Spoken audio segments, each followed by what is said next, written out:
নমস্কার, আমি মোনালিনা। আনটোল স্টোরিজের পক্ষ থেকে পেট স্পিকের ডক্টর সুমন্তন ভট্টাচার্যকে স্বাগতম। নমস্কার, নমস্কার। হুম, তো তার থেকে আজকে জেনে নেব, এটার না একটা আক্ষরিক নাম আছে। নামটা হচ্ছে অটিজম স্পেকট্রাম ডিসঅর্ডার। এই জিনিসটা কি? বাচ্চাদের কি থেকে হয়, কিভাবে হয়, কি, কি লক্ষণ? মানে এটা যে আমরা বুঝবো কি করে, সেটা ডক্টর সুমন্তন স্যারের কাছ থেকে আজকে আমরা জেনে নেব। স্যার, যদি আপনি আমাদেরকে বলেন যে এই অটিজম স্পেকট্রাম ডিসঅর্ডার এই জিনিসটা কি? কিভাবে আমরা বুঝতে পারবো যে একটা বাচ্চার মধ্যে এই জিনিসটা ডেভেলপড হচ্ছে আস্তে, আস্তে? কাইন্ডলি। একদমই। তুমি খুব সুন্দর একটা ইন্ট্রোডাকশন করলে অলরেডি মোনালিলা। যে যেটা তুমি বললে যে এই যে ১ বছরের পর থেকে মা-বাবারা they are very curious about that যে বাচ্চাদের ডেভেলপমেন্ট ভালো হচ্ছে কিনা। আম মেইনলি এই যে অটিজম স্পেকট্রাম এটার যে পোশাকি নাম, হ্যাঁ? আমরা বলি যে মেডিকেল টার্ম, হ্যাঁ? হুম, মেডিকেল হুম, টার্ম হচ্ছে অটিজম স্পেকট্রাম। দুঃখের বিষয় হচ্ছে এখনো ইন দ্যা ইয়ার অফ 2026 প্রচুর মা-বাবা এই জিনিসটা এখন অব্দি অবগতই নয় যে এটাকে কি বলে। হুম, তাদের কাছে মনে হয় যেন এটা একটা সাংঘাতিক কিছু রোগ। হ্যাঁ? Autism spectrum disorder, what is autism spectrum? বাবা এই তো জীবনে ১ম শুনলাম, এ তো কোনোদিন শুনিনি এরকম। তো সেটা আমি একটু এক্সপ্লেন করি। আমাদের এই পৃথিবীতে যত হিউম্যান বিইংস আছে তাদের না ৪ রকম ডেভেলপমেন্ট হয়। একটা হচ্ছে গ্রস মোটর, এই যে আমরা হাঁটা চলা করি, জন্মের পর বাচ্চা বসে, তারপরে হুম, দাঁড়ানো শুরু হয়, হাঁটা শুরু হয়। দেন ফাইন মোটর, আমরা যে সহজ কাজগুলো, ছোট, ছোট কাজগুলো করি যেমন হাতে ফিঙ্গার পেন্সিল নিয়ে আ ক্রেয়নস দিয়ে আঁকা, এগুলো হুম, আমরা হুম, বলি ফাইন মোটর। নেক্সট হচ্ছে স্পিচ, এই যে আমরা কথা বলি। হুম, আমরা ভার্বাল বলি অথবা নন ভার্বাল। নন ভার্বাল মানে আমরা অনেক সময় দেখবে খেয়াল করে আমরা কথা না বলেও অনেক কিছু আমাদের ফেসিয়াল এক্সপ্রেশন এ আমরা বোঝাই হুম, সিচুয়েশন ওয়াইজ। হুম। যেরকম খুব একটা দুঃখের ব্যাপার সেটা আমরা বোঝাচ্ছি দুঃখের মতো। কোনো হ্যাঁ, একটা হ্যাঁ। আনন্দের পরিস্থিতিতে আমাদের ফেসিয়াল এক্সপ্রেশন চেঞ্জ হচ্ছে। হুম, নেক্সট হচ্ছে যেটা সোশ্যাল কমিউনিকেশন। এই যে আমরা কমিউনিকেট করছি, হ্যাঁ? আমরা একটি বাচ্চা আরেকটি বাচ্চাকে জড়িয়ে ধরছে, স্কুলে যাচ্ছে, তার সঙ্গে কোঅপারেট করছে, তাকে বন্ধুত্বর যে বন্ধুত্বপূর্ণ যে আচরণ হুম, হয় সেটা করছে ঠিকঠাক। এই ৪ রকম ডেভেলপমেন্ট ইউজুয়ালি হয়। এক্ষেত্রে দেখা যায় এই যে স্পেকট্রাম যেটা অটিজম স্পেকট্রাম ডিসঅর্ডার, এটাতে ১ম যে দুটো আমি বললাম গ্রস মোটর ও ফাইন মোটর, এই দুটো জেনারেলি এফেক্টেড হয় না। এফেক্টেড কোনটা হয়? সেটা হচ্ছে পরের দুটো। স্পিচ এবং সোশ্যালাইজেশন। হুম, এই দুটো জেনারেলি দেখা যায় অনেক বাচ্চাদের ক্ষেত্রে এই যে ১-১.৫ বছর, ১ বছর তুমি বললে, আমি এই স্প্যানটাকে আরেকটু বাড়াবো ১.৫ বছর। অ্যারাউন্ড ১.৫ বছরের হুম, পর থেকে হঠাৎ করে দেখা যায় যে বাচ্চার যে ডেভেলপমেন্ট গুলো ধরুন বাচ্চার কথা বলা উচিত, হ্যাঁ? এই সময় ব্যাবলিং করা উচিত। মা, বাবা এই সিঙ্গল ওয়ার্ডস গুলো বলা উচিত। এগুলো বাচ্চা বলছে না। হুম, অনেক সময় এরকম হয় যে বাচ্চাকে কোনোভাবে ডাকা হচ্ছে সাউন্ডস, তাতে বাচ্চা তাকাচ্ছে না। হুম। প্রপারলি যে আই আই কনট্যাক্ট। কনট্যাক্ট একদম এক্সাক্টলি। এক্সাক্টলি। তো তুমি যেটা বললে সেটা একদম ঠিক আই কনট্যাক্ট। তো ও তাকাচ্ছে না, ও কোনো রেসপন্স করছে না। আমরা দেখবে কারো সঙ্গে কথা বলার সময় অটোমেটিক্যালি তার দিকে আমার চোখ যায়। মানে হুম, that is eye contact. This is hmm. A normal process of হ্যাঁ, কমিউনিকেশন। এক্সাক্টলি। নেক্সট হচ্ছে অনেক বাচ্চার ক্ষেত্রে দেখা যায় যে খুব নিজের মতো থাকতে পছন্দ করে। হুম, ১.৫ বছরে হুম, জেনারেলি একটা বাচ্চার টেনডেন্সি হওয়া উচিত ১-১.৫ বছরে যে অন্য ওই বয়সের বাচ্চারা হলে তাদের সঙ্গে একটু মিঙ্গল করা, তাদের সঙ্গে একটু টাইম স্পেন্ড হ্যাঁ, করা, ওই সময়টা ওরা খুব উপভোগ করে। কিন্তু এই অটিজম স্পেকট্রাম এ কি হয় সেই বাচ্চারা যারা অটিজম স্পেকট্রাম এ আক্রান্ত তাদের ক্ষেত্রে না এই মিঙ্গলটা বা সোশ্যালাইজেশন টা অতটা হয় না। আচ্ছা। তার মানে the bottom line of autism spectrum is whether that is a basically hmm, neurodevelopmental একটা প্রবলেম, যেটাতে দেখা যায় যে কোনোভাবে হুম। সোশ্যালাইজেশন, স্পিচ, কমিউনিকেশন এবং সেন্সরি পার্ট, এই ৪ টে পার্ট মেইনলি এফেক্টেড হয় বাচ্চাদের। সেন্সরি পার্ট সেনসরি মানে পার্টটা হ্যাঁ। আমি বোঝাচ্ছি। সেন্সরি পার্ট মানে এই যে ধরো আমরা কোনো একটা সাউন্ড শুনি, হ্যাঁ? আ বা ধরো আমরা এই যে দেখছি কিছু ওই যে ভিশন, হ্যাঁ? বাচ্চারা কার্টুন দেখে, হুম, হ্যাঁ? আ বা বাচ্চারা কোনো সাউন্ডস, এই যে কার্টুনের যে বিভিন্ন ট্যাগ লাইনস বা বিভিন্ন যে সাউন্ডস গুলো হয়, মিউজিকস গুলো হয় সেগুলো তারা খুব হুম, এনজয় করে। হুম। এদের ক্ষেত্রে কি হয় অটিজম স্পেকট্রামে যেটা অন্য ৫ টা বাচ্চার ক্ষেত্রে খুব ভালো বা আনন্দ দিচ্ছে, সেটা এদের ক্ষেত্রে খুব ইরিটেশন এর কারণ হয়। ওকে। যেমন আমি বোঝানোর জন্য আপনাদের বলছি এটা। ধরুন আমাদের রবীন্দ্রসঙ্গীত বা একটা ভালো গান শুনতে খুব ভালো লাগে। অরিজিৎ সিং এর একটা গান শুনতে। কিন্তু সেখানেই আরেকজন যদি বসে পাশের জন সেটাকে ইরিটেটেড ফিল করে তার মানে সেটা abnormal. This is not A normal one. এইটা হচ্ছে একটা সেন্সরি পার্ট। সেন্সরি মানে দিস ইস এ সেন্স। এই যে আমি শুনছি এটাকে আমি সেন্স করছি। এই সেন্সরি পাথওয়েটাতে গন্ডগোল হয় অটিজম স্পেকট্রামে। তো ওকে। সেই জন্য ওদের ক্ষেত্রে নরমাল যেটা আর ৫ টা বাচ্চার ক্ষেত্রে যে সাউন্ডটা লাগে, নরমাল যে দেখতে ভালো লাগে কার্টুনটা, নরমাল যে এই যে আমরা ধরো স্নান করার সময় কুম্বিং করা হয়, বাচ্চাদের মাথা হুম, আঁচড়ানো হয়। অনেক বাচ্চা দেখবে তাতে ইরিটেটেড হয়ে যায়। This is hmm. Also a sense. Touch. আচ্ছা। Touch, pain, hearing, vision, these are the hmm, senses that can be affected in case of autism spectrum. ওকে। তার মানে এইটা হচ্ছে অল ওভার অটিজম স্পেকট্রাম যেটাতে মেইনলি আমরা বুঝবো যে সোশ্যালাইজেশন হচ্ছে না। হুম, বাচ্চা আগে করতো হঠাৎ করে কথা বলা বন্ধ করে দিল। বাচ্চা আগে করতো হঠাৎ করে রেসপন্ড করা হুম। বন্ধ করে দিল। বাচ্চার আগে যে সাউন্ডসটা ভালো লাগতো বা আগে যে সিচুয়েশনে ভালো লাগতো বাড়িতে সেটা এখন আর ভালো লাগছে না। খুব ইরিটেবল হয়ে যাচ্ছে এবং বাচ্চার আরেকটা যেটা হচ্ছে যে কমিউনিকেশন এই যে আই কনট্যাক্ট তাকাচ্ছে না আপনাদের দিকে। আগে তাকাচ্ছিল হঠাৎ করে তাকাচ্ছে না। এটাকে আমরা বলি ডেভেলপমেন্টাল রিগ্রেশন। এইটা কি ওই ১ বছর পরই হয়? মানে এরকম না যে একদম জন্ম থেকেই কি এটা নাকি ওই ১ বছর পরই হঠাৎ করে আর তাকানো একদম বন্ধ করে দিল? এরকমটা কি এটা হয়? এটা এটা এটা খুব ভালো প্রশ্ন। কি এটা দেখা গেছে বেসিক্যালি অটিজম স্পেকট্রাম এ যেটা হয় ইউজুয়ালি এই সিম্পটমস গুলো আসতে একটু সময় লাগে। আচ্ছা। এর কারণ নিয়ে প্রচুর সারা পৃথিবীতে কেন অটিজম স্পেকট্রাম হয়? এটা কেন হঠাৎ করে হলো? সেটা অবশ্য আমরা পরের প্রশ্নে হ্যাঁ, আসতে পারি। হ্যাঁ, হ্যাঁ। কিন্তু এই তুমি যেটা বললে যে জন্ম থেকে গ্রসলি বোঝা যায় না। কারণ জন্মের থেকে আমরা জেনারেলি কেন বুঝতে পারি না? এই যে সোশ্যালাইজেশন, স্পিচ এগুলো ইউজুয়ালি দেরি করেই ডেভেলপ করে। যেকোনো একটা বাচ্চা যখন ভূমিষ্ঠ হয় বা জন্মায় at the time of birth, he or she can't spell some words. হুম, ওরা বলতে পারে না। হুম, হুম, হুম। আমি বুঝতে গেলে তো সেই ডেভেলপমেন্ট অব্দি আমাকে যেতে হবে যে এই এক্সাক্টলি। সময়ে আমার এটা হয়, হুম, হওয়া উচিত তাই হচ্ছে হুম, না। হুম, ওই সময় আমরা কি নিয়ে বেশি ব্যস্ত থাকি মা-বাবারা? যে বাচ্চা ঠিকঠাক বসছে তো? বাচ্চা ঠিকঠাক দাঁড়াচ্ছে তো? বাচ্চা ঠিকঠাক হামাগুড়ি দিচ্ছে তো? এই দিকে আমাদের বেশি ধ্যান থাকে rather than doing that যে ও কি বলছে? হুম। ও কতটা কমিউনিকেশন তখন রাইট, আমরা রাইট। ওটা অতটা বোঝার বয়স আসে না। সেইজন্য এই সিম্পটমস গুলো at birth বোঝাটা ভীষণ মুশকিল। হুম, কারোর ক্ষেত্রে খুব স্মল পার্সেন্টেজ অফ বেবি থাকে 1-2% যাদের ক্ষেত্রে খুব গ্রসলি যদি এটা থাকে তখন অনেক সময় বোঝা যায় যেটা হয় এই ৬ মাস ৮ মাস থেকে অনেক সময় কি হয় ওদের ভিশন 180 ডিগ্রি থাকে। হুম, হ্যাঁ? মানে এই ৩ মাসের একটা বাচ্চার 180 ডিগ্রি ভিশন থাকা উচিত। মানে সে 180 ডিগ্রি স্প্যান এ দেখতে পায়। যদি দেখা যায় কোন সময় যে সেই বাচ্চাটা রেসপন্স করছে না 180 ডিগ্রি তখন একটা সাসপিশন হতে পারে। But that is very difficult for parents to cope up. মানে হ্যাঁ, ধরাটা ভীষণ মুশকিল। মুশকিল। মুশকিল। হুম, কিন্তু বেসিক্যালি এটা ক্লিনিক্যালি আরো বেশি বোঝা যায় যখন ওই বাচ্চার বয়স ১-১.৫ বছর হয়। কারণ তখন কথা বলছে না। হ্যাঁ, তখন কমিউনিকেশন করছে না। হ্যাঁ। অন্য বাচ্চাদের কাছে নিয়ে গেলে সে দূরে চলে দূরে যাচ্ছে। চলে যাচ্ছে, এই হ্যাঁ। সময়টা তখন জন্মের সময় থাকে না। সেইজন্য হুম। বোঝাটা একটু মুশকিল। আচ্ছা মানে এই জিনিসটা হওয়ার পেছনের মানে মেইনলি কারণ কি, কি? মানে এটা হ্যাঁ, কেন হয় এই একদম। জিনিসটা? এই অটিজম স্পেকট্রাম নিয়ে আ খুব আনফরচুনেট একটা ব্যাপার। সেটা হচ্ছে যে এখন সারা পৃথিবীতে প্রচুর এটা নিয়ে রিসার্চ হচ্ছে। এবং এখন অব্দি খুব আনফরচুনেটলি কোন সিঙ্গল কজ এখন অব্দি পাওয়া যায়নি। There is no single cause of autism spectrum. আ তো এর কারণ আমরা বলি মাল্টিফ্যাক্টোরিয়াল। মাল্টিফ্যাক্টোরিয়াল মানে অনেকগুলো ফ্যাক্টর একসাথে কাজ করলে তবে এই অটিজম স্পেকট্রাম হতে পারে। In fact that is also very difficult to say যে টু প্রেডিক্ট যে which baby will be affected with autism spectrum, which will be not. বোঝা গেল? মানে আমি আগে থেকে being a pediatrician developmental আমি নিজেও প্রেডিক্ট করতে পারব না যে এই বাচ্চাটার ডেলিভারি হলো, এই বাচ্চাটার হতে পারে অটিজম, আরেকজনের হতে পারে না। হুম, দ্যাট ইস ভেরি ডিফিকাল্ট। কি ফ্যাক্টর এর জন্য হতে পারে? মোস্ট কমনলি যেটা দেখা গেছে বিভিন্ন রিসার্চে একটা জেনেটিক্যাল ফ্যাক্টর কাজ করে। এবার জেনেটিক্যাল ফ্যাক্টর হলে মা-বাবার মধ্যে একটা প্রশ্ন আসে যে, "ডাক্তারবাবু আমার কাছে প্রতিদিনই প্রচুর চেম্বারে এই প্রশ্নটা আসে যে, ডাক্তারবাবু আমরা জেনেটিক্যালি তো পজিটিভ পেলাম। একটা ক্রোমোজোমাল অ্যানালিসিস আমরা করি। তাতে কিছু ক্রোমোজোমের গন্ডগোল পাওয়া যায়। অটিজম স্পেকট্রাম এটা জেনেটিক্যালি খুব হুম, বেশি পাওয়া হুম, যায়।" হুম, তখন মা-বাবার প্রশ্ন হয়, "ডাক্তারবাবু আমাদের ফ্যামিলিতে তো ১৪ গোষ্ঠীতে কারোর এরকম নেই বা হুম, কারোর এরকম কখনো হয়নি। হঠাৎ করে আমার বাচ্চার কেন হলো? আমি কেন সেই হুম, হুম, আনফরচুনেট হুম, পারসন?" হুম, এইটারও একটা ব্যাপার আছে। Genetics is a very difficult thing এবং very complicated thing also. Genetics এ ২ রকম হয়। একটা রিসেসিভ হয়, একটা ডমিন্যান্ট।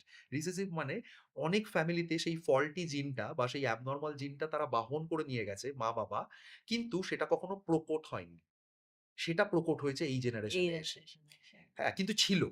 এইবার প্রকট হওয়ার পেছনে আবার অনেকগুলো ফ্যাক্টর আছে। এটা তাহলে ফার্স্ট ফ্যাক্টর জেনেটিক, যেটাতে অটিজম স্পেকট্রাম হতে পারে। হতে পারে। জেনেটিক একটা হ্যাঁ, প্রিডিসপোজিশন থাকে। হ্যাঁ। নেক্সট ফ্যাক্টর, এই জেনেটিক্স যাদের ক্ষেত্রে ফল্টি থাকে, তাদের আবার অনেকগুলো ফ্যাক্টর আছে যেটা ট্রিগারিং ফ্যাক্টর আমরা বলি। হুম, ট্রিগারিং ফ্যাক্টর মানে এইগুলো যদি জিন কারোর গন্ডগোল আছে, তার সঙ্গে আমরা আরো কিছু অ্যাসোসিয়েটেড উপাদান দিলাম বা এলিমেন্টস দিলাম যেটা ওর এই অটিজম স্পেকট্রামটাকে রিপ্রেজেন্ট হুম, করলো। হুম, হুম, যেরকম বাংলা ভাষায় পরিষ্কার বোঝানোর জন্য আমি বলছি, যেমন ধরুন আগুন জ্বলছে। হুম, আগুন জ্বলছে হচ্ছে দ্যাট ইজ এ ফল্টি জিন। Now we are adding something like ঘি, হুম, যেটা আগুনটাকে ফ্লেয়ার আপ করবে। হুম, এই ফ্লেয়ার আপ মানে ওই প্রেজেন্টেশনটা যে বাচ্চার অটিজম স্পেকট্রাম হলো। হুম, এবার কি এই ঘিটা কি? আগুন তো আমি বোঝালাম যে জিন। হুম। নাও দ্যা ঘিটা কি? ঘি হচ্ছে বিভিন্ন environmental pollution that can B A part. এই যে এখন প্রচুর পলিউশন হচ্ছে। ও! সেটা একটা triggering factor of autism spectrum, যেটা জিনটাকে স্টিমুলেট করে ফর অটিজম স্পেকট্রাম এর প্রেজেন্টেশন এর জন্য। আচ্ছা। নেক্সট পয়েন্ট হচ্ছে ম্যাটারনাল কিছু ফ্যাক্টর। অনেক ক্ষেত্রে দেখা যায় যাদের ক্ষেত্রে একটু ডিলেড প্রেজেন্টেশন অফ প্রেগন্যান্সি হয়। আ মানে লেট প্রেগন্যান্সি লেট যাকে প্রেগন্যান্সি, বলে। ইয়েস। ধরো ৩৫ বছরের পরে প্রেগন্যান্সি বা 40 ইয়ার্স এর প্রেগন্যান্সি, তাদের ক্ষেত্রে দেখা যায় অটিজম স্পেকট্রাম সেই ওহো! বাচ্চাদের ক্ষেত্রে বেশি হয়। অনেকের ক্ষেত্রে দেখা যায় ম্যাটারনাল কিছু ড্রাগের জন্য, এই যে প্রেগন্যান্সির ফেজটায় অনেক ওষুধপত্র দেন হুম, গাইনোকোলজিস্টরা বা হুম। অবস্টেট্রিশিয়ানরা। তো তার জন্য অনেক সময় এফেক্ট হয়। কিছু অ্যান্টিবায়োটিক আছে, কিছু অ্যান্টি কনভালসেন্ট আছে, বা এই ম্যাটারনাল প্রেগন্যান্সি পিরিয়ডে কোনো কমপ্লিকেশনস, অনেক মাদের ক্ষেত্রে জন্ডিস ডেভেলপ করে। হ্যাঁ, কারোর ক্ষেত্রে রাইট, আ রাইট। কনভালশন হয়, একটা খিঁচুনি মতো হয় যেটাকে আমরা বলি এক্ল্যাম্পসিয়া। হ্যাঁ, তো এইগুলোও কিন্তু একটা এই ট্রিগারিং, এই যে হুম, ঘি, এগুলো হচ্ছে ঘি। হুম, ছিল প্রবলেম, হুম। তার সঙ্গে এগুলো অ্যাসোসিয়েটেড হলো। আচ্ছা। হয়ে তাদের ক্ষেত্রে এটা হলো। সেই জন্য this is very difficult to hmm, predict যে কোন বাচ্চার হবে, কোন বাচ্চার হবে না। এর মানে এটা নয়, আপনারা এটা ভাববেন না যে 40 ইয়ার্স এ যদি কেউ প্রেগন্যান্ট হন বা তার বেবি হয় তার মানেই তার অটিজম হবেই। আমি সেটা কিন্তু বলছি না।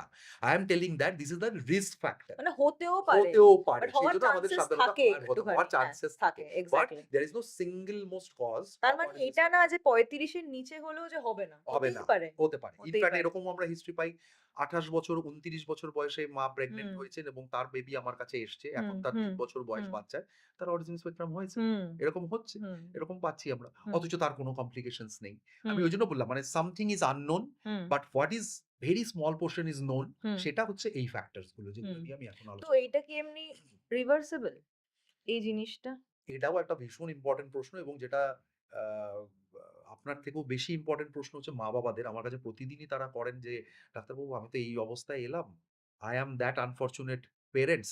তা আমার বাচ্চাকে কি আপনি আবার সেই আগের জায়গায় ফিরিয়ে দিতে পারবেন বা সেই জায়গাটায় হ্যাঁ। সম্ভব?" এখানেও কিছু ফ্যাক্টর আছে, কিছু প্রেজেন্টেশন আছে। হুম, প্রত্যেকটা প্রেজেন্টেশন, হুম। প্রথমত বলি autism spectrum is not a disease. This is a condition. হ্যাঁ? This is a developmental condition. This is not a রোগ। যেরকম আমরা রোগ বলি বা ডিজিজ আচ্ছা বলি, এটা দিস ইস রোগ নট এ না। Disease. No, no. This is not a disease, this is a condition. This is a behavioural issues, একটা কন্ডিশন বাচ্চাদের তৈরি হয় যেটাতে ও এরকম ফল্ট সোশ্যালাইজেশন হয়, কমিউনিকেশন হয়। নাও দ্যা থিং ইস দ্যাট যে রিভার্সিবল না রিভার্সিবল নয়, এটা কিছু ফ্যাক্টরের উপর ডিপেন্ড করে। তার মধ্যে সবচেয়ে ইম্পোর্টেন্ট ফ্যাক্টর যেটা হচ্ছে আর্লি প্রেজেন্টেশন। এই যে আর্লি প্রেজেন্টেশন মানে যেটা নিয়ে আমরা এক্ষুনি আলোচনা করছিলাম, যে অনেক মা-বাবারাই বাড়িতে এখনো যেটা হয় 2026 এ, not only in the rural area, urban areas এও হুম, যারা প্রপার কলকাতায়, যার মা-বাবা প্রচন্ড educated, they also have that kind of একটা ফল্টি একটা আইডিয়া থাকে, হুম, যেটা ও আমাদেরও হয়েছিল। আমাদের বাবা-মা বলত, "তোরাও দেরি করে কথা হুম, বলেছিস।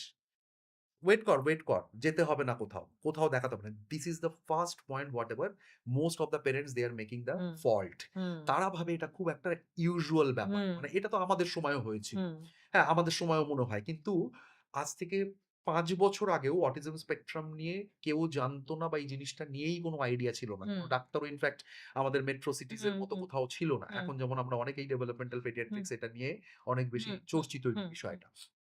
তো এটা খুব important early presentation. Early presentation মানে যখনই এই সমস্যাগুলো তৈরি হবে, হুম। সেটা হতে পারে ১.৫ বছরে, সেটা হতে পারে ২ বছরে, সঙ্গে, সঙ্গে ডাক্তারের সঙ্গে কনসাল্ট করো। হ্যাঁ, this this is is the very first point, important, very important. Very important. অনেক মা-বাবারা করেন যে এই ৩ বছর থেকে, মানে ২ বছর থেকে সেটা টেনে নিয়ে ৪.৫ বছরে এসে বলে যে, "ডাক্তারবাবু, সত্যিই এখন আর হচ্ছে না।" So this that's is too the late, that too late. Too এই লেট। প্রবলেম গুলো, বিহেভিয়ারাল সমস্যাগুলোতে early presentation is the first point, যেটাতে হুম, আমরা রিভার্সিবল করার হুম, পসিবিলিটিস অনেক বেটার হুম, হয়। হুম, হ্যাঁ? হুম, এটা হলো হুম, ১ম। সেকেন্ড পয়েন্ট যেটা হচ্ছে রিভার্সিবল হওয়ার, যে এটা একটা মাল্টি ফ্যাক্টোরিয়াল। মাল্টি ফ্যাক্টোরিয়াল মানে এটা শুধু ওয়ান টু ওয়ান বা ওয়ান আর্মি থিং নয়। হুম, আমার কাছে পেশেন্টরা আপনারা আসেন, আমার কাছে মা-বাবারা আসেন অনেক রকম সমস্যা নিয়ে এই অটিজম স্পেকট্রাম হুম, রিলেটেড। কিন্তু আমি হয়তো একটা আপনাদের পাথওয়ে দেখাই, একটা গাইডলাইনস দেখাই যে এইভাবে তোমরা এগোবে, এই মেডিসিনস খাবে, এই জিনিস করবে। কিন্তু এটা একটা টিম ওয়ার্ক। এই যে যেগুলো বলছি সেগুলো আইডিয়ালি হচ্ছে তো? হুম। কারণ this is not like a typhoid, this is not like a pneumonia যে ৫ দিনের আমি একটা অ্যান্টিবায়োটিক দিলাম আর রোগ এভরিথিং না উইল বি তো। ফাইন। রোগ নয়। রোগ নয় তো বললেন সেইজন্য তো। মানে আমি হ্যাঁ, ৫ দিনের অ্যান্টিবায়োটিকের জায়গায় সেটা যদি ৪ দিন অ্যান্টিবায়োটিক খেয়ে ১ হ্যাঁ, দিন না খাই তাতে কিছু যায় আসবে হ্যাঁ, না। হ্যাঁ, কিন্তু এই বিহেভিয়ারাল সমস্যাগুলো এমনই সমস্যা যে হ্যামারিং রেগুলারলি করতে হবে। হ্যাঁ, সময় বাচ্চাকে দিতে হবে, কোয়ালিটি টাইম। হ্যাঁ, এখন যেটা খুব সমস্যা হয় আরবান এরিয়াতে যে মা-বাবা দুজনেই ওয়ার্কিং। হ্যাঁ, there is no time for their kids exactly. এবং প্রত্যেকেই একজন কেয়ার গিভার বাড়িতে রেখে হুম, দিয়েছে হুম। এবং কেয়ার গিভার যা দেখবে মা-বাবা সেটা দেখবে না। কোনদিনই কখনো পারবে না, না। মা-বাবার কখনো কোন না। সাবস্টিটিউট হয় না। So this is the main issue whatever most of the parents are hmm, suffering with that হুম, যে হুম, এই যে সময় দেওয়া। হুম, এবার আমি বললাম সময় দাও, কিন্তু তোমরা কি আদৌ দিলে বাড়িতে? হুম। This is the main thing whatever you have to go with. তো এই জিনিসটা যদি না হয় তাহলেও কিন্তু রিভার্সিবিলিটি র পসিবিলিটি এটা কিন্তু আমার হাতে কম। নেই। এটা কিন্তু হ্যাঁ, মাল্টিফ্যাক্টোরিয়াল সব মানে তোমাদের হাতেও আছে। বাড়িতে হ্যাঁ। তোমরা কি করছো? আমি কারণ তোমাদেরকে ওয়ে আউট টা ওয়ে বলব। আউট টা বলব। কারণ তোমাকে বাচ্চা থাকছে এটা most of apply the time করতে হবে। একদম। বাচ্চা মেক্সিমাম টাইম তোমাদের সঙ্গে থাকছে। হ্যাঁ। আমার সঙ্গে থাকছে কনসালটেশন হুম, রুমে মেক্সিমাম 15 মিনিটস, হুম, 20 মিনিটস। হুম, কিন্তু এই যে বাকি ওর লাইফটা কিরকম হুম। চলছে, সেটা ওর প্যারেন্টস দের এনগেজমেন্ট উপর। সেটা প্যারেন্টস দের উপর। একদম। সো এই জিনিসটাও খুব হুম, important. So this are the possibility. তার মধ্যে মেইন হচ্ছে যেটা আর্লি ইন্টারভেনশন। তুমি আগেই পিক আপ করো যে আমার বাচ্চার সমস্যা হচ্ছে হুম। সেটা অ্যাকসেপ্ট করো and you haves to consult your paediatrician. আমার মনে একদম, হয় জানেন তো অনেক বাবা-মারা না বুঝেও অনেক সময় না এটা অ্যাকসেপ্ট করতে চায় না, একদম, এই রোগটাকে। একদম, মানে একদম, ওরা হয়তো আন্দাজ করতে পারছে যে কিছু একটা না প্রবলেম হচ্ছে কিন্তু তবুও ওটাকে ধামাচাপা নট ধামাচাপা ইটস লাইক কি একটা সন্তান না আফটার অল। তো একদম, একটা হয় যে জিনিসটাকে কোনোভাবে হয়তো অ্যাকসেপ্ট করতে পারছে না বলে হয়তো ডক্টর একদম, অব্দি পৌঁছাতেই পারছে না। একদম, তো একদম। এইটার এমনি কি মানে থেরাপি কি আছে? মানে প্রসেসটা কি এটার জন্য? এটার প্রসেস আছে। এটা নিয়ে আবারও বললাম যে প্রচুর রিসার্চ ইস অনগোইং। হুম? হুম, আমরা যে প্রসেসটা এগোই সেটা হচ্ছে একটা একটু unique process. In fact I can say that কলকাতাতেই হয়তো এই প্রসেসে এই ট্রিটমেন্ট কেউ হয়তো করেন না। হুম, that is called biomed treatment. হ্যাঁ? বায়োমেডিক্যাল ট্রিটমেন্ট আমরা করি। হুম। সো আমরা ১ম যখন এরকম ডায়াগনোসিস হয় এবং this is A basically clinical diagnosis. মানে এর এগুলো কি কোনো টেস্ট হচ্ছে কোনো? বলছি। এর কোনো ব্লাড টেস্ট সেরমভাবে হয় না। ওকে। বাট আমরা কিছু টেস্ট করি যেগুলো হচ্ছে হুম, ওই যেটা আমি বোঝালাম ১ম এই ঘি। হুম, অ্যাসোসিয়েটেড ফ্যাক্টরস কিছু আছে কিনা হুম, বা কিছু রেলেভেন্স মানে অনেক সময় কি হয় অটিজম এর মতোই আরো কিছু সমস্যা হুম, হয়। হুম, হ্যাঁ? হুম, হুম, আমরা দেখে মনে করি অটিজম হুম, কিন্তু সেটা নয়। So that is A rule out. যেরকম ধরো জ্বর আসলে হুম, আমরা ৫ দিনের জ্বর না কমলে আমরা ডেঙ্গু টেস্ট হুম, করি, ম্যালেরিয়া টেস্ট করি, হ্যাঁ? একটা সিআরপি টেস্ট করি। So this is also like that. So আমরা কিছু ১ম স্টেপ হচ্ছে আমরা কিছু টেস্ট করি। হ্যাঁ? হুম, নেক্সট স্টেপ হচ্ছে আমরা একটা অ্যাসেসমেন্ট করি। একটা ডেভেলপমেন্টাল অ্যাসেসমেন্ট যে এই বয়সে বাচ্চার এটা আইডিয়ালি করা উচিত কিন্তু সে সেটা করতে পারছে না। হুম, অ্যাজ ফর এক্সাম্পল একটা ১.৫ বছরের বাচ্চার অ্যারাউন্ড 25 টু 50 ওয়ার্ডস বলা উচিত। হুম। ৫০ টা ওয়ার্ড বলা উচিত। কিন্তু সে সেটা বলতে পারছে না। এটা কোন এজে? ১.৫ বছর, ১.৫ 1 বছর। and a half ইয়ার্স মানে 18 months. 18 months to 24 20 months in আচ্ছা। বিটুইন। হ্যাঁ? মানে ২ বছর। ২ ১.৫ বছর বছরের থেকে ২ মধ্যে, বছরের হ্যাঁ। মধ্যে। 50 ওয়ার্ডস মতো বলা উচিত কিন্তু সে সেটা পারছে না। হুম, হ্যাঁ? তো এগুলো আমরা যারা ডেভেলপমেন্টাল পেডিয়াট্রিক্স আছি we know that যে হুম, এই বয়সে এটা করা উচিত। তার থেকে ও কতটা পেছনে হুম। আছে। সেইটাই আমাদের কিন্তু অ্যাসেসমেন্ট সেটা কি করতে হয়। বাবা-মা জানবে? এই বিষয়টা? যে না, এ এ এ হ্যাঁ। এইটা আমি বলি। বাবা-মা জানবে না মানে আমি আমি তোমাকে বলছি যে এটা আমি ওই প্রসঙ্গে আসছি না বাবা-মা জানা। আমি বলতে চাইছি যে এটার ট্রিটমেন্ট ট্রিটমেন্ট প্রোটোকলটা কি? প্রোটোকল। মানে আমরা হ্যাঁ, ১ম এ করি হ্যাঁ, যখনই এরকম একটা বাবা-মা এলো হ্যাঁ, তার কমপ্লেইন নিয়ে হ্যাঁ, তখন আমি ১ম এ দেখে তাকে অ্যাসেস করলাম যে হ্যাঁ, this is going towards A spectrum. হ্যাঁ, এই স্পেকট্রামে যাচ্ছে। হ্যাঁ। তখন আমরা যেটা করি ফার্স্ট হচ্ছে ওই টেস্ট গুলো করা। সেকেন্ড হচ্ছে এই অ্যাসেসমেন্ট করা যে সে কতটা পিছিয়ে আছে। হুম, আমি যদি আমার টার্গেট না বুঝতে পারি, তাহলে হাউ আই ক্যান হ্যাঁ, রান? আমি হুম, কতটা জোরে দৌড়াবো হুম, সেটা আমি সিলেক্ট করব কি করে? এক্সাক্টলি। হ্যাঁ? হুম, তো এটা আমি আমাদের পার্ট বলছি। হুম, this is not a parental hmm, part. মানে হুম, আমাদের ট্রিটমেন্ট পার্ট বলছি। তো হুম, আমরা অ্যাসেস করি। যে আমরা কতটা বাচ্চাটা পিছিয়ে আছে। হুম, ধরো বাচ্চার ফিজিক্যাল এজ হচ্ছে ৪ বছর, হুম, কিন্তু তার মেন্টাল এজ হচ্ছে ৩ বছর। হুম, সে বিহেভিয়ার হুম, তার ৩ বছর বা ২ বছরের একটা বাচ্চার মতো। হুম। তাহলে আমি বুঝলাম যে ২ বছর পিছিয়ে আছে ও। পিছিয়ে আছে। হ্যাঁ, হ্যাঁ? হ্যাঁ, হ্যাঁ। নেক্সট যেটা আমরা করি আমরা একটা ডায়েট চার্ট দিই। আমরা একটা ডায়েট কন্ট্রোল করি। কারণ আমাদের শরীরে বডি ফিজিওলজির সঙ্গে ডায়েটের একটা বিরাট রোল আছে। বিরাট রোল আছে। হ্যাঁ? আচ্ছা। এবং we all know not only for the mental development এই যে এত ডায়েটিশিয়ানসরা আছে, হুম, এত ট্রেনাররা আছে, হেলথ ট্রেনার। হুম, হুম, হ্যাঁ? দে হুম, অলসো ইউজড টু সে যে তুমি ভালো থাকতে গেলে তোমাকে হুম, খাবার কন্ট্রোল করতে হবে। বিরিয়ানি খেও না। যেরকম নরমাল হুম, আমরা হুম, বলি ফ্যাট হুম, জাতীয় খাবার খেও না হুম, যদি ভালো থাকতে হয়। হুম, so this is also a part of that হুম, যেটাতে একটা ডায়েটের একটা বিরাট পার্ট আছে। হুম, সো এই ডায়েট আমরা একটা চার্ট একটা করি স্পেসিফিক্যালি বাচ্চাদের হুম, জন্য আলাদা করে। যে বাচ্চার যেটা দরকার। নেক্সট হচ্ছে আমরা কিছু মেডিসিনাল পার্ট এ যাই এবং whatever the medicines I used to give সেগুলো হচ্ছে সমস্ত আম কিছু ভিটামিনস, হ্যাঁ? This are not the anti-psychotic medicine, হ্যাঁ? হুম, হুম, অনেক ক্ষেত্রেই অনেক ডাক্তারবাবুরা হয়তো অ্যান্টি-সাইকোটিক মেডিসিন দেন। তার বিভিন্ন রকম সাইড ইফেক্টস অনেক সময় থাকে। But whatever I used to give this is are the vitamin. এর হুম, কোন সাইড ইফেক্ট নেই। হুম, but that will build up the socialisation, build up the communication. ঠিক আছে? হুম, তো এই প্রসেসে মোটামুটি আমরা এগোই আচ্ছা, ট্রিটমেন্টে, হ্যাঁ? ওকে, এবং ওকে, তারপরে according to the improvement we can step up and step down. হুম। এইভাবে আমরা মেইন কথা হচ্ছে সব পদ্ধতি বলে দেন কিন্তু বাড়িতে সময় দিতে হবে। It's more this important. Is most important, exactly. Most important. আর আচ্ছা আর এই ADHD এই জিনিসটা কি? মানে অটিজম স্পেকট্রাম তো একটা শুনলাম। একদম। আর ADHD এই বিষয়টা কি তাহলে? ADHD নামটা থেকেই এটা যদি আমি ফুল নামটা বলি তাহলে আপনারা অনেকটা পরিষ্কার হয়ে যাবেন জিনিসটা কি। That is called attention deficit hyperactive disorder. এর মানেটা কি? অ্যাটেনশন ডেফিসিট মানে ইনঅ্যাটেনটিভনেস মানে অ্যাটেনশন নেই। মানে একটা জায়গায় যখন বাচ্চাকে আপনি বসাচ্ছেন পড়তে হুম, বা অন্য কোনো কাজ করতে, সে একই জায়গায় বসছে না। সে বারবার সেখান থেকে মুভ করছে। হুম, হ্যাঁ? অ্যা ধরুন একটা খেলনা নিয়ে ১ সেকেন্ড খেললো তারপরেই চলে গেল আরেকটা খেলনাতে। মানে মন নেই। মানে ওটা যে শেষ করব বা ফিনিশ করব হুম, সেই জিনিসটা নেই। This is called inattentiveness. Next হচ্ছে হাইপার অ্যাক্টিভ। হাইপার অ্যাক্টিভ মানে সবসময় বাড়ির মধ্যে মনে হচ্ছে যেন কোন সিটিং হ্যাবিট নেই, ছোটাছুটি করছে, দৌড়াদৌড়ি করছে এবং কোথাও স্পেশালি এগুলোতে আপনারা আরো বেশি ফেস করবেন whenever you are going to a social gathering. আপনি ধরুন কোন একটা অনুষ্ঠানে গেছেন পরিবারের। সেখানে দেখছেন প্রচন্ড ছোটাছুটি করছে। হ্যাঁ, কোন জিনিস ফেলে দিল, হুম। ছুঁড়ে দিল। কিন্তু বুঝতে পারছে না। কিন্তু বুঝতে পারছে না। হ্যাঁ, হ্যাঁ, সেটাই। রাইট। এবার এইটা একটা পার্ট attention deficit এ। তো একটা হচ্ছে inattentiveness, ২ নম্বর হচ্ছে hyper activity, আরেকটা হচ্ছে impulsivity। impulsivity মানে এই বাচ্চাদের ক্ষেত্রে ওই সেন্সটা গ্রো করে না যে এইটা করা উচিত নয় বা এটা করলে আমার ক্ষতি হতে পারে। অ্যাজ ফর এক্সাম্পল ধরো কোনো একটা উঁচুতে ঘরের মধ্যে কোনো একটা উঁচু স্টুল রাখা হুম, আছে। হ্যাঁ? হুম। সেখান থেকে দুম করে উঠে জাম্প মারল। বুঝতে পারছি কিন্তু ও না। বুঝতে পারছে না যে ওটাতে পায়ে লাগতে পারে। হ্যাঁ, this is called impulsive. Impulsive মানে আমি পরবর্তী পদক্ষেপ না ভেবেই আগে একটা ডিসিশন নেব। So these are the 3 components of ADHD যেটা বাচ্চাদের ক্ষেত্রে অনেক সময় থাকে। আচ্ছা, সেটাই হচ্ছে ADHD। আচ্ছা। তো মানে শুনে অনেকটা না আমার মনে হলো একটু সিমিলার। মানে এই অটিজম স্পেকট্রাম আর এই ADHD কি সম্পর্কটা মানে এক এই দুটোর মধ্যে? হুম। আ এটা বলি, না এটা এক নয়। এটা অনেকের মধ্যে একটা ভুল ধারণা যে দুটোর মধ্যে মনে হয় অনেকটা সিমিলারিটি সম্পর্ক আছে আছে। বা সিমিলারিটি আছে। হ্যাঁ। আ বেসিক কথা হচ্ছে অটিজম স্পেকট্রাম যে বাচ্চাদের ক্ষেত্রে থাকে, তাদের ক্ষেত্রে ADHD থাকতে পারে। রাইট? মানে অটিজম স্পেকট্রাম মানে আমি ১ম আচ্ছা। এই বলেছি সোশ্যালাইজেশন কম, হুম, হুম, কমিউনিকেশন হুম, কম, হুম, হুম, তাদের সঙ্গে অ্যাসোসিয়েটেড হুম, ADHD থাকতে হুম, পারে। হুম, কিন্তু শুধু ADHD থাকলেই যে অটিজম থাকবে, this is not like that. হুম। মানে আমরা ছোটবেলায় পড়তাম না যে এটা থাকলে এটা হতে পারে, কিন্তু এটা হলে এটা হবেই তার কোনো গ্যারান্টি নেই। আচ্ছা। এইবার দুটোর মধ্যে আমি ডিফারেন্স বলি। ADHD মানে তার সোশ্যালাইজেশন বা কমিউনিকেশন ডিসট্যান্স হয় না, ডিস্টার্বড হয় না। বোঝা গেল? মানে তার আই কনট্যাক্ট নষ্ট হবে না। হুম, তার সোশ্যালাইজেশন অন্য বাচ্চাদের সঙ্গে মেলামেশা করাটা নরমাল থাকবে। হুম। কিন্তু অটিজমে সেটা অ্যাবনরমাল থাকবে। আচ্ছা। ADHD তে কি হয়?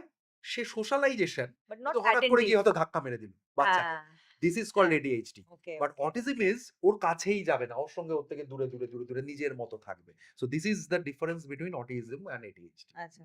আর এই কথা বলতে দেরি হওয়ার এটার কারণ কি?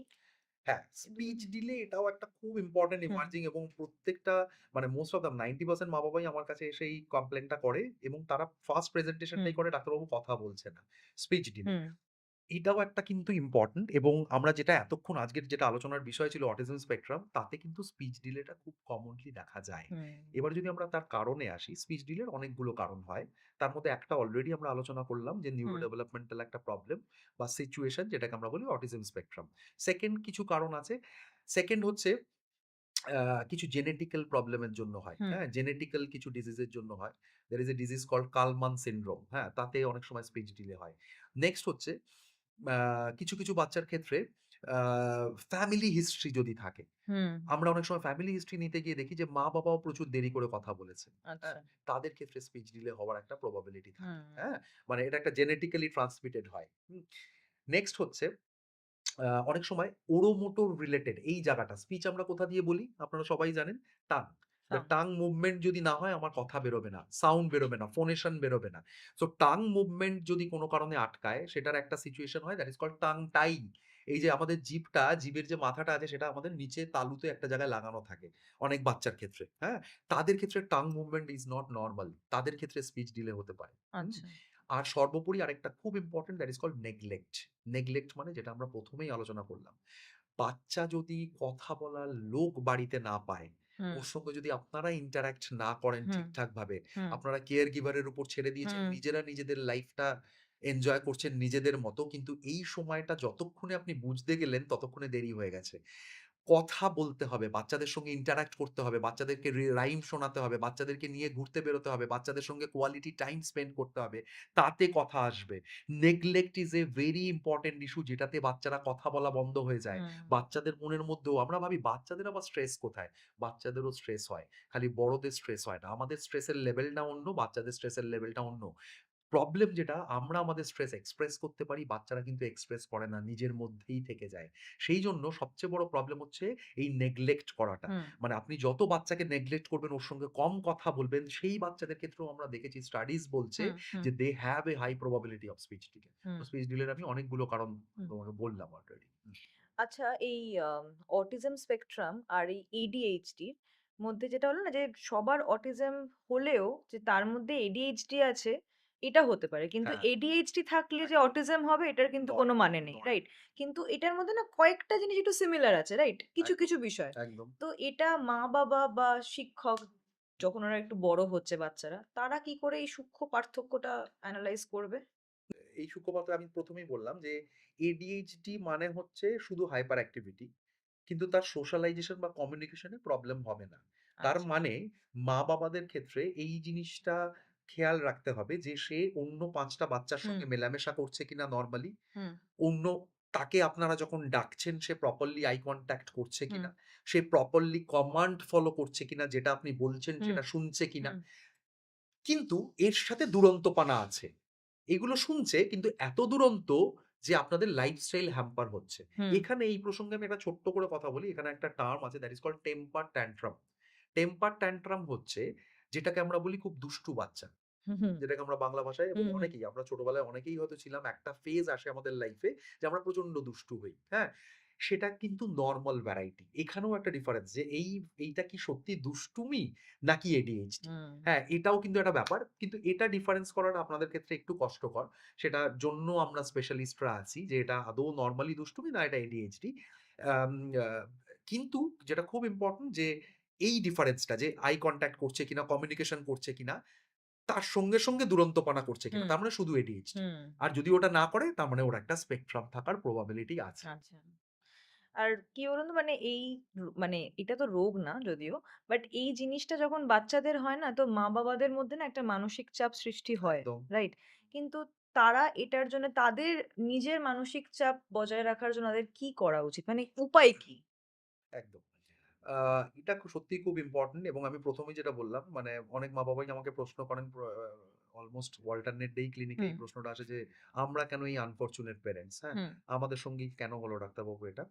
আ দেখুন এটা থেকে বেরোনোর উপায় যেটা আ ফার্স্ট অফ অল উপায় বলতে পারি আমরাই উপায়। হুম? হুম, we can guide you people যে how to release your stress, হ্যাঁ? কিভাবে আপনাকে স্ট্রেস কমাতে হবে। কিভাবে আপনি বাচ্চার সঙ্গে পেরেন্টিং সেইজন্য আমরা একটা ক্লাসও করাই মা-বাবাদের যে একটা হুম, পেরেন্টিং বলে একটা ক্লাস হয়। যেটাতে মা-বাবাদের আলাদা করে ট্রেনিং দেওয়া হয় যে how they can reduce their stress and how they can tackle their baby. হ্যাঁ? হুম, মানে হুম। বাচ্চার সঙ্গে কিভাবে তোমরা ইন্টারেক্ট করবে যাতে নিজেদেরও স্ট্রেস তৈরি না হয় এবং সেই বাচ্চাটারও স্ট্রেসটাও হ্যাঁ, বাচ্চারও যাতে না না হয়। হয়। হ্যাঁ? এবং সর্বোপরি আমি যাই বলি তাও যাদের ক্ষেত্রে এই অ্যাফেকশন টা থাকে বা যে মা-বাবারা এই অ্যাফেক্টেড বাচ্চাদের নিয়ে স্ট্রাগল করছে, আমি তো দেখেছি দিনের পর দিন তাদের স্ট্রাগল একটা বিরাট স্ট্রাগল এবং they are the most important warriors for this problem মানে এবং হুম, এখন অব্দি আমি এটা নিজেও মানি। আমার অনেক বাচ্চা অটিজম স্পেকট্রাম ছিল। আজ থেকে আমরা ৫ বছর ৬ বছর ধরেই এই ট্রিটমেন্ট করি। তারও মোর দ্যান দ্যাট। আ এখন অনেক বাচ্চা আসে না। তারা ভালো আছে, তারা স্কুলে আছে, তারা নরমাল মেইনস্ট্রিম স্কুলে যায়। কিন্তু আমি এটা বলি যে এই জয়টা বা এই যে সাকসেসটা this is not of us. This hmm, is of yours. মানে প্যারেন্টসরা যদি সেই সাহসটা না রাখে, সেই কমিউনিকেশনটা না রাখে তাহলে এটা কোনদিনই হবে না। হ মানে আপনারাই মেইন ওয়ারিয়র। এটাই মাথায় রাখতে হবে যে আপনারাই পারবেন। মানে ইউ ক্যান ডু এভরিথিং। মানে মা-বাবা ছেলে বা মেয়ের জন্য বা নিজের বাচ্চার জন্য যেটা পারে সেটা কখনো আমরাও পারব না। আমরা আগেও বললাম যে we can show you the path, কিন্তু স্ট্রেস থেকে আরম্ভ করে সবগুলোই আমরা রিলিজ করার চেষ্টা করব। প্রতিদিন প্রতিনিয়ত আমরা ট্রাই করব। কিন্তু হুম, সেটা যেটা করতে হবে নিজেকেই করতে হবে হুম। আপনাকে। এইটা কিন্তু খুব ইম্পোর্টেন্ট।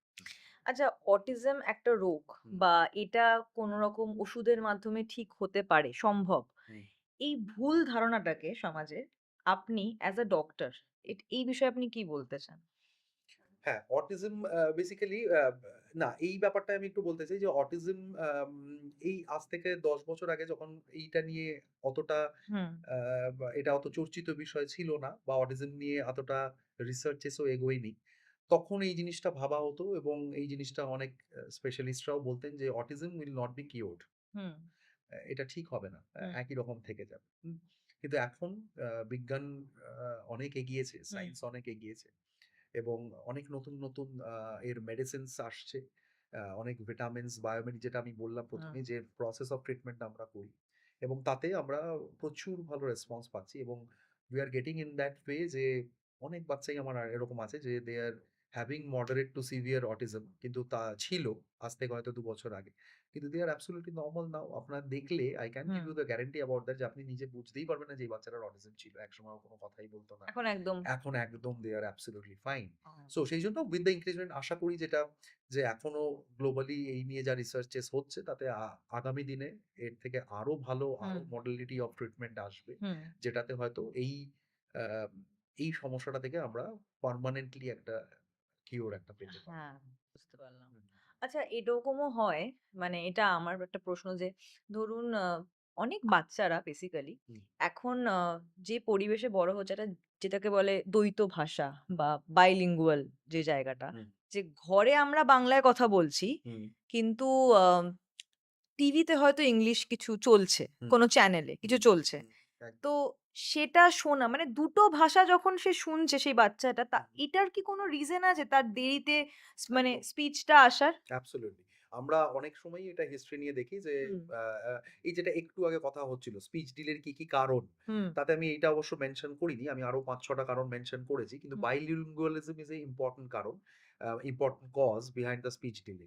আ অনেক সময় দেখা যায় যে বাড়িতে বাংলায় কথা হচ্ছে কিন্তু বাচ্চা আ মোস্ট অফ দ্যা কার্টুনস বা মোস্ট অফ দ্যা ভিডিওস দেখছে ইংলিশে। হুম, তখন অনেক সময় না ও খুব পাজলড হয়ে যায়। হুম, হ্যাঁ? যে which will be the ideal one? এটা একটা। আরেকটা যেটা এই প্রসঙ্গে বলার, অনেক ক্ষেত্রেই মা-বাবারা বা বাড়ির যারা কেয়ার গিভার্স আছেন, দাদু, দিদা, ঠাকুমা, ঠাকুরদা, এরা অনেক সময় কি হয় আদর করে তার বাচ্চাকে বা নাতিকে হুম, বা নাতনিকে অনেকগুলো নামে ডাকে। হ্যাঁ?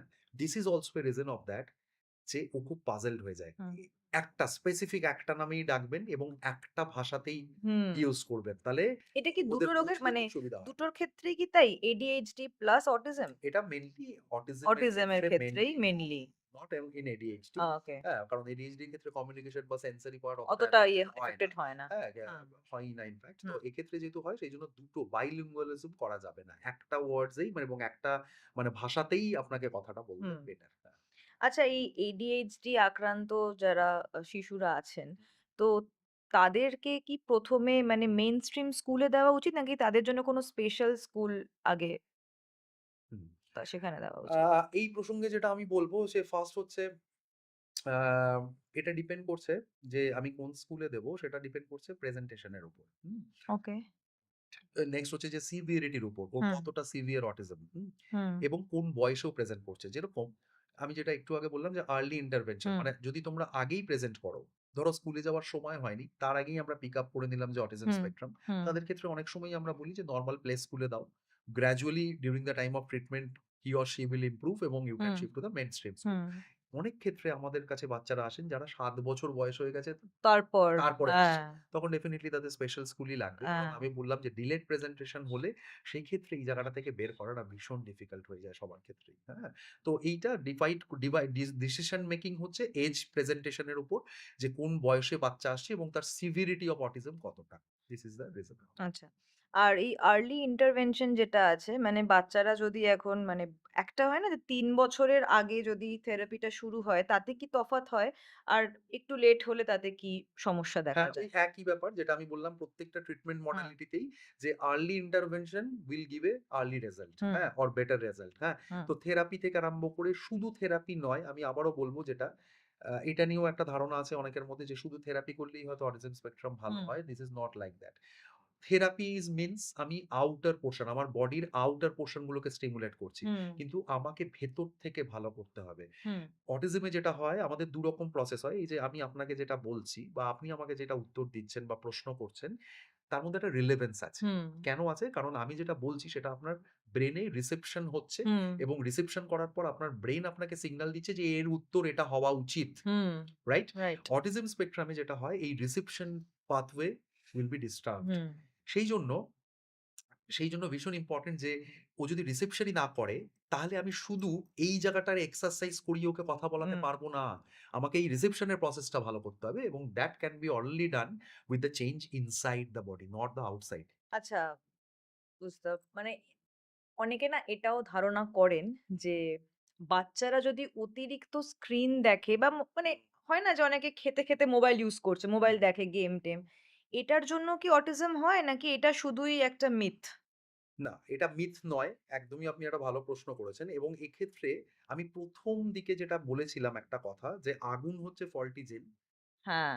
অ্যান্ড ঘি is like that the triggering factor.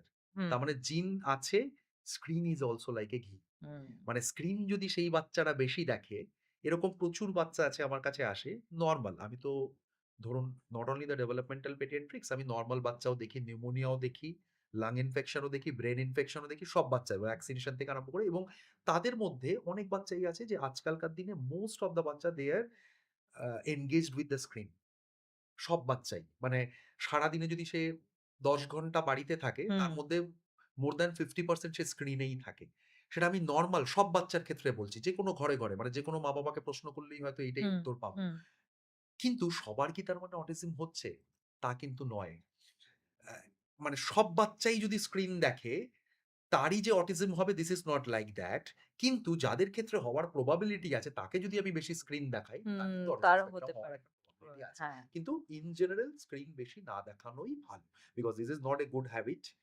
তাতে not only the autism spectrum, চোখেরও একটা প্রেশার পড়ে। হ্যাঁ? হুম, এবং অনেক বাচ্চা দেখবেন আজকাল স্পেকস অল্প বয়সে, আমাদের যেটা হয়তো ২৫ বছর ৩০ বছর বয়সে আমাদের হয়েছে, এখন বাচ্চাদের ক্ষেত্রে ৬ বছর ৫ বছরের বাচ্চা স্পেকস নিয়ে ঘুরছে। -3 পাওয়ার, হ্যাঁ, -5 power. This is also a negative part of that screen, excessive screen.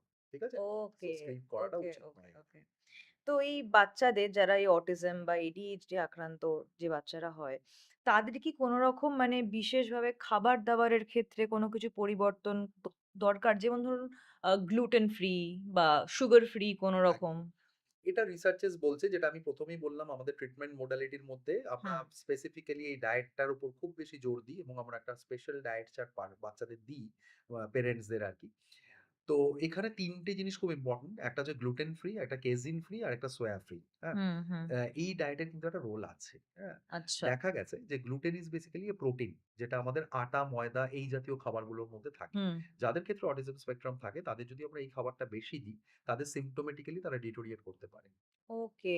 Next হচ্ছে কেজিন। কেজিন থাকে হচ্ছে মিল্কে, দুধে, মিল্ক, কাউ মিল্ক হ্যাঁ, বা নরমাল মিল্ক, কেজিন। কেজিন হচ্ছে ওটাও একটা প্রোটিন। হ্যাঁ। এটাও দেখা যায় ওই স্টিমুলেট করে ওই জিনগুলোকে। আচ্ছা। তারা অটিজম হুম, স্পেকট্রাম খারাপ হুম, হয়।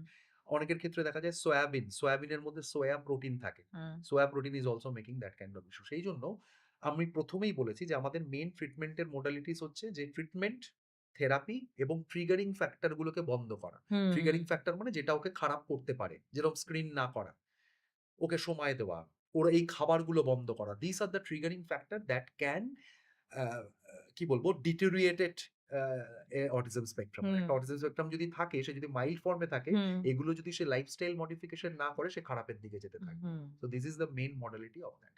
আর যখন এই বাচ্চাগুলোই বড় হবে মানে প্রাপ্তবয়স্ক হবে, হুম, তো মানে এরা নিজেদের লাইফ কি করে মানে হয় না যে আমরা যেমন এখন খুব ইন্ডিপেন্ডেন্টলি খুব স্বাবলম্বীভাবে আমরা হুম। লাইফ লিড করছি। ওরা কিভাবে করবে? আর যদি করেও থাকে মানে এই পুরো প্রসেসটার পেছনে তাদের বাবা-মার তাদের ফিউচার এর জন্য ভেবে তাদের কি করা উচিত? আমাদের সবসময়ই এটা টার্গেট থাকে এবং হুম, আমাদের যারা আমরা ডেভেলপমেন্টাল পেডিয়াট্রিক্স এ আছি, আমরা আমাদের টিম এবং প্রত্যেকেই আমরা চাই সবসময় যে এই বাচ্চারা আ যাতে কোনোভাবে আমরা তাদের মেইনস্ট্রিম এ নিয়ে আসতে পারি এবং হুম, ৮-৫ টা বাচ্চার সঙ্গে কাঁধে কাঁধ মিলিয়ে তারা চলতে পারে। হুম, হ্যাঁ? কিন্তু যেটা একটু আগে আলোচনা হলো যে স্টিল আ কিছু প্রেজেন্টেশন এর দেরির জন্য হুম, বা অনেক সময় আ কোনো মা-বাবার অনেক সময় এই যে পয়েন্টস গুলো বললাম নেগলেক্ট, হ্যাঁ? সেই কোয়ালিটি টাইম নয়, হ্যাঁ? হুম, এইগুলোর জন্য অনেক সময় এই সাফারটা হয়তো হুম, বাচ্চারা বেশি করে। হুম, তাদের জন্য স্পেশাল স্কুল কিছু আছে। হুম, হুম, কিন্তু এখন আমাদের এখানে গভর্নমেন্ট এই অটিজম স্পেকট্রাম নিয়ে অনেকটা এগিয়েছে। হুম, যেটা বিদেশে অলরেডি ছিল বহু বছর ধরে ইউকে, ইউএসএ তে। হুম, আ তাদের অনেক ডিসেবিলিটি অ্যালাউন্স, হ্যাঁ? বিভিন্ন রকম ইকোনমিক্যাল সাপোর্ট, ফাইন্যান্সিয়াল সাপোর্ট, হ্যাঁ? এগুলো দেওয়া হতো। আমাদের গভর্নমেন্টও এখন অনেকটা এগিয়েছে এবং এইটা নিয়ে অনেক স্কুল এবং তাদের অনেক জায়গায় এনগেজমেন্টও, হুম, তাদের এমপ্লয়মেন্ট, হুম, স্পেশালি এমপ্লয়মেন্ট, হ্যাঁ? এই অটিজম স্পেকট্রাম যারা আছে তাদের এমপ্লয়মেন্টেরও অনেক রকম ব্যবস্থা করা হচ্ছে এখন। যেরকম আম ধরুন ইনফ্যাক্ট আমি আপনাদের বলি অটিজম স্পেকট্রাম রিলেটেড এরকম অনেক সেলিব্রিটিস আছে। আচ্ছা, they also have the autism spectrum. যেরকম ফর এক্সাম্পল একজনের উদাহরণ এখনই দিচ্ছি। আমি জানি সবাই আশা করি চিনবেন Steven Hawkings. He was also Einstein, Albert Einstein. ও! He also had autism spectrum disorder. কিন্তু সে পৃথিবী কাঁপিয়ে গেছে। E is equal to mc square সেই জিনিসটা ফর্মুলাটা বার করে সে পৃথিবী আপেক্ষিকতাবাদ। হ্যাঁ, সেটা বার করে সে সারা ওয়ার্লড ফেমাস একজন হুম, সায়েন্টিস্ট। এরকম আরো অনেকে আছে। রিসেন্টলি আমি আমার এই পেটস্পিক পেজেই একটি ফ্যাশনিং হি ইস এ মডেল। হুম, খুব ইয়াং ছেলে। ২০ বছর ২৫ বছর বয়স, অটিজম স্পেকট্রাম। আমি ওর নামটা এক্সাক্টলি মনে পড়ছে না। কিন্তু হি ইস অলসো নাও হি ইস গেটিং ওয়ার্ল্ড ফেমাস। মানে সে মডেলিং করে। সে মডেলিং এ সে একটা টপ লেভেলে চলে গেছে। সো এখন আমাদের দেশ অনেক এগোচ্ছে এবং হুম, এই অটিজম স্পেকট্রাম নিয়ে যারা আক্রান্ত তাদের মা-বাবাদের কোনো চিন্তা নেই। Because they have several options এবং আমাদের এটাও খুব ইম্পোর্টেন্ট একটা থাকে। আমার বিশেষ করে এই ট্রিটমেন্ট এর বা আমার টিমের সঙ্গে যখন আপনারা মিট করেন আমার খুব একটা ইম্পোর্টেন্ট এটা থাকে যে একটা বয়সের পর ওদের স্পেসিফিক কিছু হ্যাবিটস বা স্পেসিফিক কিছু হবিস এগুলো আমরা কালেক্ট করি। কারণ এই অটিজম স্পেকট্রাম এমন একটা জিনিস, এরা না কিছু জায়গায় প্রচন্ড এক্সক্লুসিভ হয় যেটা আমরা সাধারণ মানুষরা পারি না। They are very uh exclusive in that phase. যেরকম এই অটিজম স্পেকট্রামে কিছু বাচ্চা হয় যে এত ভালো আঁকে বা এত ভালো হুম, গান গায় আমার কাছেই আছে যে they are doing the programme in radio stations. কিন্তু সেটা আমরা পারব না সচরাচর। মানে ওরা খুব এক্সক্লুসিভ হয়। মানে ওদের আমি এজন্য সবসময় বলি autism spectrum is not a uh disease, ১ number হচ্ছে is not a disease disease. And is a uh কি বলবো extra strength of your okay. Kid. এটা তোমার বাচ্চার আরো বেশি জোরালো করেছে এই অটিজম ওর আছে বলে। ও এমন কিছু পারে যেটা আর সাধারণ ৫ টা বাচ্চা পারে না। সেইটা পয়েন্ট আউট করাটাও মা-বাবা হিসেবে তোমাদের কর্তব্য। আপনাদের সবার কর্তব্য এবং আমারও কর্তব্য। So this is the reason of that এবং সেইজন্য গভর্নমেন্টও বিভিন্ন রকম এক্টিভিটিস আজকাল অন করায় এবং বিভিন্ন এমপ্লয়মেন্ট নিয়ে আমরা এগোচ্ছি। Autism spectrum. এই ব্যাপারটাকে নিয়ে অনেক জট ছিল। সেটা আজকে অনেকটা মানে খুলল স্যারের জন্য অনেকটা। আশা করি আপনাদেরও অনেক সুবিধা হবে। মানে যারা নতুন বাবা-মা একদম সদ্য বাবা-মা আপনারাও হয়েছেন, তাদের জন্য এই ভিডিওটা অনেক উপকারী আমার মনে হয়। কারণ অনেকে আমার দেখা তো প্রচুর মানুষ আছে, প্রচুর ইভেন আমাদেরও অনেক ফ্যামিলি মেম্বারস দের মধ্যে এই জিনিসটা আছে, ঘটছে, ঘটেছে। সো আ কিন্তু অনেক কিছু না আমরা জানি না বা জেনেও হয়তো আমরা জিজ্ঞাসা করি না যে এটা কেন হচ্ছে, কি বিষয় না বিষয়। তো আজকে কিন্তু স্যার এটা একদম মানে হয় না যে একদম পয়েন্ট টু পয়েন্ট মানে ওয়ান বাই ওয়ান করে সমস্ত কিছু ক্লিয়ারলি বললেন। কিভাবে হয়, কি পদ্ধতি, কিভাবে করতে হবে, না করতে হবে। Everything, everything. সো আমার মনে হয় যে যারা বুঝতে পাচ্ছেন বাড়িতে মা-বাবা যে বাচ্চার কিছু সমস্যা হচ্ছে, দেখা দিচ্ছে, ঘাবড়ানোর কোনো ব্যাপার না। এখানে বিশেষজ্ঞরা আছেন। তাদের সাথে গিয়ে কনসাল্ট করুন। তারা যেভাবে আপনাদেরকে বলছেন, সেই পদ্ধতিটা যদি আপনারা অবলম্বন করেন না, দেখবেন অটোমেটিক্যালি জিনিসটা খুব নরমাল হয়ে যাচ্ছে। মানে যেমন সাধারণ বাচ্চারা যা করছে, আপনার বাচ্চাও ঠিক তাই করবে। কিন্তু সেই পদ্ধতিটা একটু ফলো আপ করতে হবে। যদি সেটা থেকে আপনারা নিজেরা বিচ্যুত হয়ে যান না, তাহলে দেখবেন যে সেই মানে ঘিসা-পিটা ব্যাপারটা, সেই একঘেয়েই মানে বাচ্চা আগের মতনই আছে। কোন রকম ডেভেলপমেন্ট কিছু হচ্ছে না। কিন্তু যদি সেটাকে মেইনটেইন করতে হয় তাহলে কিন্তু স্যার যা বললেন, এরকম যারা বিশেষজ্ঞরা আছেন তাদের কথা কিন্তু মাথায় রেখেই আপনাদের সমস্ত কাজ করতে হবে। আশা করি এই ভিডিওটা আপনাদের প্রত্যেকের খুব উপকারে লাগবে। যারা মানে যারা এই জিনিসটা এখন দেখছেন বা ফিল করছেন বা যাদের বাড়িতে এই সমস্যাটা আছেন তাদের জন্য। তো আপনাদের বাড়িতেও যদি এই সেম সমস্যা থেকে থাকে তাহলে আপনারাও দেরি না করে ডক্টর সুমন্তন স্যারের সঙ্গে যোগাযোগ করুন। স্ক্রিনের নিচে দেওয়া যে নাম্বারটা আছে সেই নাম্বারটিতে। Thank you so much. Sir thank you so much আজকে আমাদের এই পডকাস্টে আসার জন্য। Thank you. আপনাকেও খুব ভালো এই সঞ্চালনা করার জন্য পুরো জিনিসটাকে ক্লিয়ারলি মা-বাবার কাছে মানে এই জিনিসটা উপস্থাপন করার জন্য thank you thank so you, much. Thank you, thank you, thank you, thank you. Thank you.